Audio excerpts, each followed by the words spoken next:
Here we have another problem of height and distance। और ये आप देख सकते हैं कि क्या कह रहा है कि ग्राउंड पे कोई पॉइंट P है और एक आदमी यहाँ 10 मीटर टॉल खड़ा है और इस पॉइंट से इसके top of a 10 metre tall building, मतलब सॉरी आदमी नहीं है, बिल्डिंग है 10 मीटर, उस बिल्डिंग से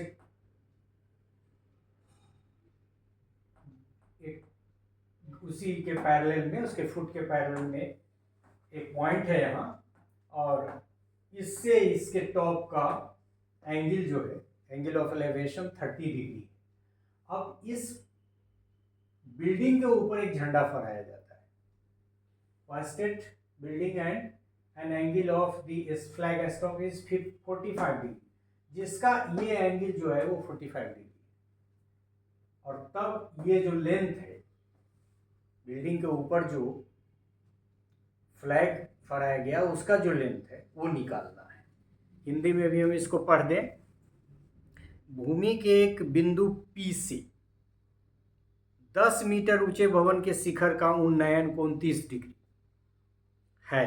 भवन के शिखर पर एक ध्वज को लहराया जाता है और P से ध्वज के शिखर का उन्नयन कोण 45 डिग्री है। ध्वजदंड की लंबाई और P बिंदु से भवन की दूरी ज्ञात कीजिए। मतलब एक तो ये दूरी ज्ञात करना है, दूसरा ये जो बिल्डिंग के ऊपर जो ध्वज है उसकी ऊंचाई निकालनी है। So let us draw the figure. अब जैसा कि हम शुरू में भी मानते रहे कि AB हमारा क्या हो गया, AB बिल्डिंग है और AB का से P एक पॉइंट है और P पॉइंट से ये जो एंगल है ये दिया हुआ है and this is given as 30 degree. अब कह रहा है a flag is hoisted at the top of the flagship from P is 45 degree. मतलब एक फ्लैग इस पे होस्ट किया गया है, फहराया गया है और इसको हम D नाम दे दें, तो ये एंगल भी यहाँ एक बन रहा है, ये this angle from P point. पहले भी कह चुके थोड़ा अगर डिफरेंस हो, और तब जो एंगल बन रहा है वो 45 डिग्री का बन रहा है। ये मतलब ये कि हमको गिवन क्या है, AB बराबर कितना 10 metre, angle APB is equal to 30 degree, ये भी गिवन है। AD हमको निकालना है, लेकिन और भी कुछ हमको दिए हुए हैं। वो क्या है कि एंगल DPB और BPB जो भी कहे, DPB is equal to 45 degree. तो एक तो ये निकालना है AD और दूसरा निकालना है आपको BP is equal to what, हमारी फिगर में यही होगा। अब हम लोग पहले वाले छोटे वाले ट्रायंगल में इन ट्रायंगल ABP निकालेंगे। ABP वी हैव एंगल पता ही है, ये निकालना है और ये भी पता है, तो वहीं से शुरू करें। ऑब्वियस है कि tan 30 डिग्री लगेगा। tan 30 degree is equal to AB by BP, AB by BP। tan 30 degree is equal to √3, that's right, 1 by √3। तो 1 by √3 इसका इम्प्लाइज यदि करें तो 1 by √3 इसका वैल्यू, और ये वैल्यू AB का वैल्यू आपको 10 मीटर्स दिया हुआ है और BP, और इस तरह से इसको इम्प्लाइज करेंगे तो BP इज इक्वल टू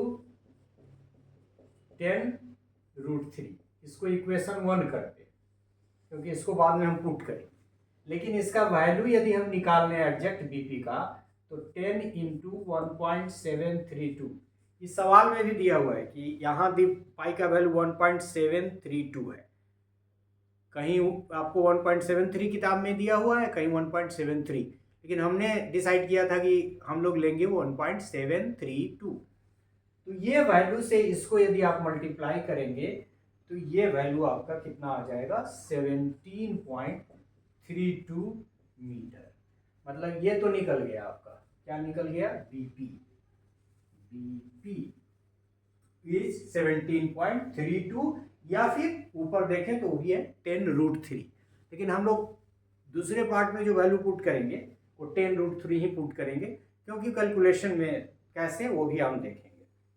अब इस बड़े वाले में चूंकि हमको निकालना ये है, तो इस बड़े वाले में हम लेंगे तो इसमें क्या लिख सकते हैं, in triangle DBP we have. यहां भी चूंकि ये निकालना है तो tan ही लेना पड़ेगा, और दिया हुआ कितना है 45 डिग्री, तो tan 45 degree. tan 45 degree is equal to लंब dV लिख दे, dV बटा BP। अब इसको इंप्लाइज करके सोल्व करते हैं। ये 1 इज इक्वल टू, चूंकि हमको निकालना ये है तो इसको दो भाग में बांटते, क्या, DA प्लस AB। चाहें तो आप इसका वैल्यू तो आपको पता ही है, बीपी आपने यहाँ 10√3 निकाला है तो 10√3। एक और वैल्यू हमको यहाँ पता है, क्या पता है, वो वैल्यू है ये 10 मीटर। तो 1 इज इक्वल टू, आप DA तो आपको निकालना ही है, DA आप निकालें, और ये वैल्यू आप AB का वैल्यू जो है 10 मीटर आप पुट कर दें। So divided by 10 divided by 10√3। अब ये इम्प्लाइज हम ऐसे कर दें कि इसको इधर ले जाते हैं, तो 10√3 एक तरफ चला गया और DA प्लस 10 एक तरफ चला गया। थोड़ा ध्यान देखिए, नीचे आ गया, जगह थोड़ी कम हो गई। हम यहाँ आप कैलकुलेट करेंगे। अब यहाँ देखिए DA हमको निकालना ही है, तो उस तरफ ले जाएंगे तो DA का मान कितना हो जाएगा 10,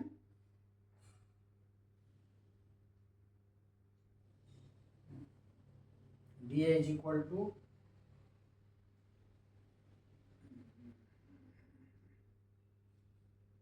ठीक है उधर चला जाएगा, 10√3। ये प्लस है तो इधर माइनस हो जाएगा। आप इसको आप 10 को कॉमन ले लें, √3 -1 हो जाएगा। फिर यदि आपको, चूंकि एक तो यहाँ भी आंसर आप मान सकते हैं कि इट्स कंप्लीट, लेकिन चूंकि वैल्यू दिया है 1.732, तो इसको आप पुट कीजिए 1.732 -1, और फिर ये कितना आ जाएगा 10 इंटू 1 घटेगा तो ये हट जाएगा 0.732, और इससे जब आप ये कैलकुलेट करेंगे तो आ जाएगा 10 से डेसिमल इधर चला जाएगा, द वैल्यू इज 7.32 मीटर। तो दो चीज़ें हमको निकालनी थी, एक तो ये जो 7.32 मीटर आ गया, और एक ये निकालना था जो पहले हम लोग या तो 10√3, लेकिन कैलकुलेट करेंगे तो 17.32 निकल जाएगा। तो यही देखना है कि क्या निकालना है, कैसे निकालना है, क्या दिया हुआ है, कौन फॉर्मूला लगेगा। एंगल बहुत कुछ आपको बता देता है, वो वैल्यू आपको याद भी हो जाता है, और थोड़ा सा करेज रखना है। So in this way we could crack or solve this problem as well. So thank you.